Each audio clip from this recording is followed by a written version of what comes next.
एक और बड़ी खबर, और ये ऑफिशियल न्यूज़ है by Indian oil corporation limited IOCL। जैसे आप देख सकते हो उनके ऑफिशियल वेबसाइट पर मैं आया हूँ। लेटेस्ट जॉब ओपनिंग्स में आप देख सकते हो जो पहला नोटिफिकेशन है that is selection of graduate engineers in IOCL through GATE 2023। काफ़ी अच्छी अच्छी चीज़ें हैं, जैसे फ्रेशर्स अप्लाई कर सकते हैं, ऑल इंडिया अप्लाई कर सकते हैं, फुल टाइम परमानेंट सरकारी नौकरी रहने वाली है क्योंकि IOCL एक महारत्न PSU कंपनी है।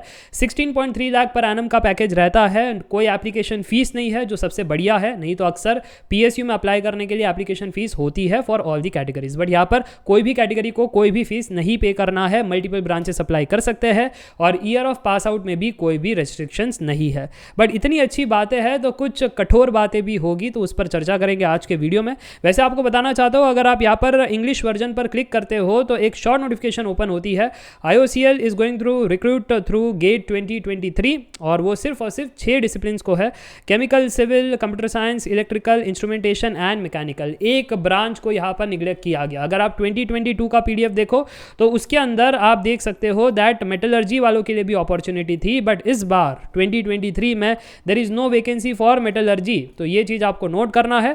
बाकी जो 6 ब्रांचेस है वो अप्लाई कर सकते हैं, and yes it's a Maharatna PSU company, तो सरकारी नौकरी आपकी रहने वाली है। ठीक है, अब बात करते हैं यहाँ पर एलिजिबिलिटी क्राइटेरिया में कि कौन कौन से डिसिप्लिन अप्लाई कर पाएंगे। केमिकल के अंदर पेट्रोकेमिकल, पॉलीमर, प्लास्टिक इंजीनियर ये अप्लाई कर पाएंगे, but rubber, oil, paint, surfactant, ceramics ये सारे इंजीनियर्स अप्लाई नहीं कर पाएंगे। ठीक है, तो मुझे लगता है ये चीज़ क्लियर है। और आपका पेपर कोड केमिकल रहेगा। सिविल के अंदर सिर्फ सिविल, बाकी कंस्ट्रक्शन, एनवायरमेंटल, ट्रांसपोर्ट नहीं अप्लाई कर सकते हैं।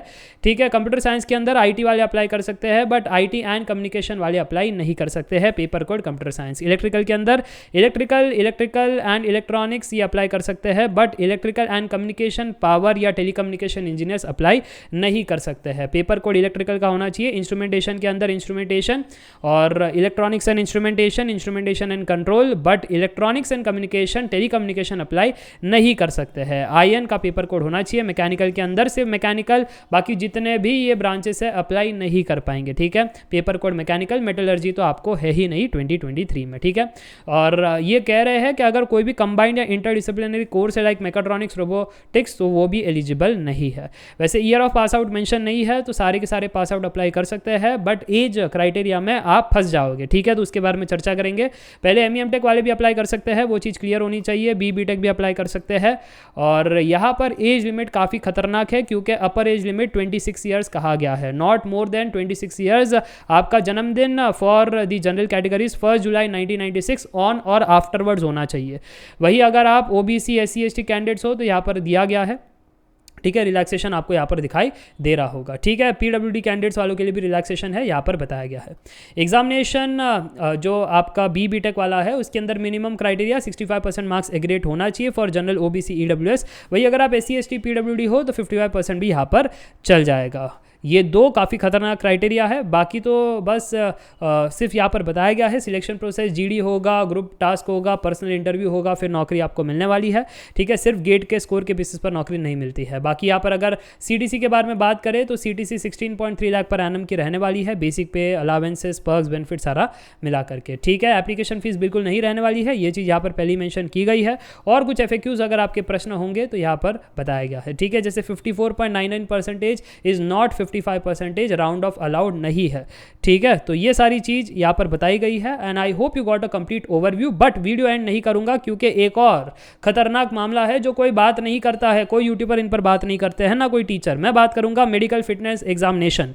ये भी एक एग्जामिनेशन होती है और आपको चेक करना है कुछ फॉलोइंग डिटेल्स कि आपकी चेस्ट की साइज, ब्लड प्रेशर है ना, हार्ट का जो भी है यहाँ पर इस रेंज में है या नहीं। क्योंकि अगर आपके ऊपर कलर ब्लाइंडनेस है तो फिर देखो, colour blindness is considered as disqualification for all technical function. तो आपका अच्छा रैंक हो, आपकी एज लिमिट हो, है ना, आपके परसेंटेज मार्क्स हो, आप इंटरव्यू में क्वालिफाई हो गए हो, तब भी यहाँ पर आप रिजेक्ट हो जाओगे। तो नौकरी मिलने के बाद भी रिजेक्ट हो जाओगे। डिस्क्वालिफिकेशन किस किस आधार पर हो सकता है? हाइट के बेसिस पर, मेल फीमेल, यहाँ पर वेट के बेसिस पर देख सकते हो आप। 40 से कम अगर आपका वजन है आप डिस्क्वालीफाई। ठीक है, BMI इंडेक्स दिया गया है, क्रोनिक डिसीज के बारे में बताया गया है, सब ही कुछ यहाँ पर बताया गया है। ईयर से लेकर के आई तक, है ना, जो जो आपके यहाँ पर फंडामेंटल बॉडी स्ट्रक्चर के पार्ट्स है, सभी स्किन को लेकर के सभी यहाँ पर बताया गया है। ठीक है भैया, अगर आप फायर एंड सेफ्टी के लिए अप्लाई कर रहे हो तो क्या क्या चीज़ें रहने वाली है ये भी बताया गया है। So I hope that's it for today. आपको सारी कुछ जानकारी मिल चुकी है about the criteria, disqualification and the upcoming recruitment for GATE 2023। And I guess ये मोटिवेशन होगा सारे स्टूडेंट्स के लिए